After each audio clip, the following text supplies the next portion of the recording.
teman-teman, Assalamualaikum warahmatullahi wabarakatuh. Saya Siska Suryasnita. Kali ini kita akan membahas optimalisasi transfer kebijakan Smart City di Indonesia. Smart City telah menjadi tren global dalam pengelolaan kota modern.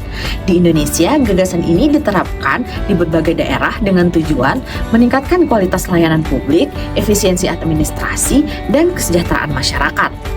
Tapi, bagaimana sebenarnya kebijakan Smart City ini diterapkan? Apakah keberhasilan implementasinya hanya bergantung kepada teknologi, atau ada faktor lain yang lebih kompleks? Dalam video kali ini, kita akan membahas transfer kebijakan Smart City di Indonesia dengan menggunakan teori Max Evans tahun 2009.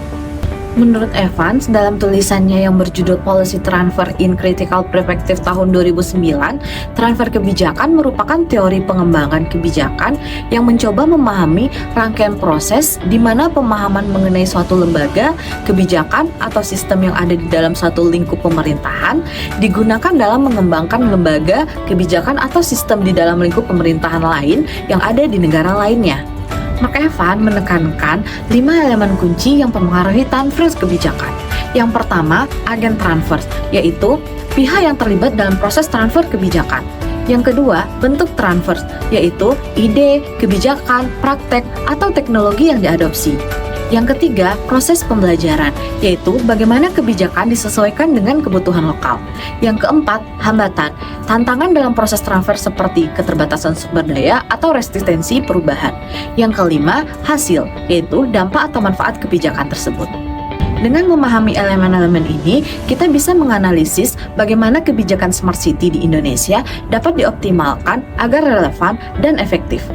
Sejak tahun 2017, Kementerian Kominfo mencanangkan program gerakan menuju 100 Smart City. Pada tahun 2022, sudah lebih dari 191 kabupaten kota yang berpartisipasi dalam program Smart City.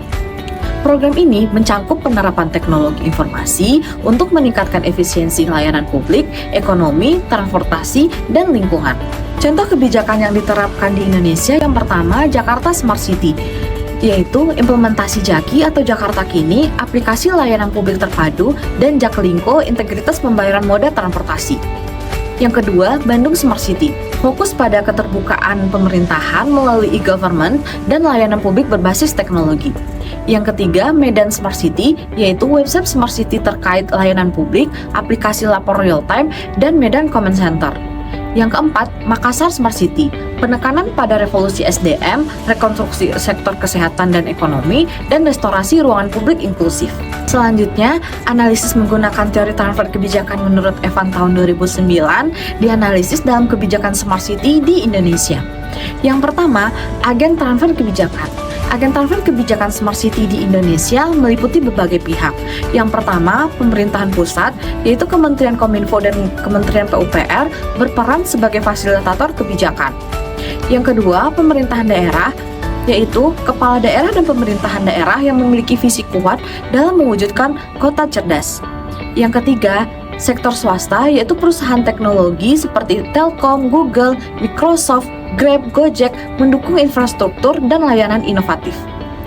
Yang keempat, akademisi dan lembaga riset, yaitu Institut Teknologi Bandung seperti ITB yang melalui Smart City dan Community Innovation Center menyediakan evaluasi berbasis data untuk pengembangan kebijakan. Elemen yang kedua yaitu bentuk transfer kebijakan. Bentuk transfer kebijakan Smart City di Indonesia meliputi yang pertama, ide dan konsep. Adopsi dari konsep Smart City Singapura dan Seoul yang menekankan penggunaan teknologi untuk efisiensi layanan publik. Korea Selatan merupakan salah satu negara terdepan dalam pengembangan Smart City, terutama melalui kota Seoul. Program seperti U-Seoul menjadi contoh penerapan teknologi informasi dan komunikasi untuk pelayanan publik. Indonesia banyak belajar dari pengalaman Korea Selatan, khususnya dalam aspek transportasi. Sistem transportasi berbasis teknologi seperti Electronic Road Pricing atau ERP, dan transportasi umum berbasis aplikasi. Pemerintahan Indonesia mengadopsi beberapa elemen dari e-government Korea Selatan seperti sistem layanan publik daring yang efisien. Kerjasama strategis antara Indonesia dan Korea Selatan juga telah diwujudkan melalui proyek seperti Jakarta Smart City, di mana pengembangan teknologi berbasis data digunakan untuk mengatasi permasalahan kota. Yang kedua, teknologi, infrastruktur digital seperti CCTV, command center, dan sistem e-government. Yang ketiga, praktek terbaik. Studi banding yang dilakukan ke negara-negara maju untuk memahami implementasi kebijakan Smart City yang telah berhasil dan sukses dilakukan. Proses pembelajaran kebijakan. Proses pembelajaran kebijakan sangatlah penting agar kebijakan yang diadopsi cocok dengan kebutuhan lokal. Pembelajaran proses transfer kebijakan umumnya dilakukan secara emulation dan hybridization, karena pembelajaran ini menawarkan adanya keseimbangan antara pembelajaran pengalaman negara lain dan penyesuaian terhadap kondisi lokal. Untuk di Indonesia, data dari hasil Smart City Index atau SCI yang dikeluarkan oleh Institute Management and Development atau IMD relevan untuk membantu upaya merancang ibu kota baru di Nusantara. Sebab hasil riset ini memberikan pedoman gambaran bagaimana inovasi dan pengembangan kota-kota di masa depan. Elemen selanjutnya adalah hambatan kebijakan. Beberapa hambatan utama dalam transfer kebijakan Smart City di Indonesia antara lain yaitu infrastruktur digital, akses internet yang masih belum merata terutama di daerah terpencil. Yang kedua, keterbatasan anggaran. Tidak semua daerah memiliki dana untuk pembangunan teknologi canggih. Yang ketiga, resistensi perubahan. Kurangnya literasi digital di kalangan masyarakat dan birokrasi. Yang keempat, koordinasi antar pemangku kepentingan di mana masih kurang sinergi antara pemerintahan pusat, daerah, dan swasta. Elemen selanjutnya adalah hasil kebijakan. Hasil kebijakan Smart City di Indonesia sudah mulai terlihat, seperti di beberapa kota besar di Indonesia seperti Jakarta, berhasil meningkatkan efisiensi pelayanan publik melalui aplikasi Jaki. Di Kota Medan mencatat peningkatan partisipasi publik melalui program Open Government dan meningkatkan kualitas pelayanan publik. Di Kota Makassar mendorong kualitas hidup dan mendorong inovasi dan kreativitas, berhasil menyediakan akses internet publik di beberapa kecamatan di Kota Makassar. Namun, untuk mencapai kota cerdas yang inklusif, berkelanjutan dan berdaya saing global, tantangan masih perlu diatasi. Institut Manajemen dan Development IMD mengungkapkan hasil survei Smart City Index atau SCI 2024, daftar berikut membandingkan kota-kota cerdas Asia Tenggara diurutkan dari peringkat tertinggi hingga terendah serta perubahan peringkat dari tahun sebelumnya. Yang pertama, Singapura peringkat kelima naik 2 peringkat, yang kedua Kuala Lumpur Malaysia peringkat ke-73 naik 16 peringkat, Bangkok Thailand peringkat 84 naik 4 peringkat, Hanoi Vietnam peringkat 97 naik 3 peringkat, Jakarta Indonesia peringkat 103 turun 1 peringkat, Ho Chi Minh City Vietnam peringkat 105 turun 2 peringkat, Kota Medan Indonesia peringkat 112 sama dengan tahun lalu, Makassar Indonesia peringkat 115 turun 1 peringkat, Manila Filipina peringkat 121 turun 6 peringkat. Laporan IMD Smart City Index 2024 diharapkan bisa membantu para pengambil kebijakan untuk meningkatkan kualitas hidup masyarakat di Jakarta, Medan, dan Makassar.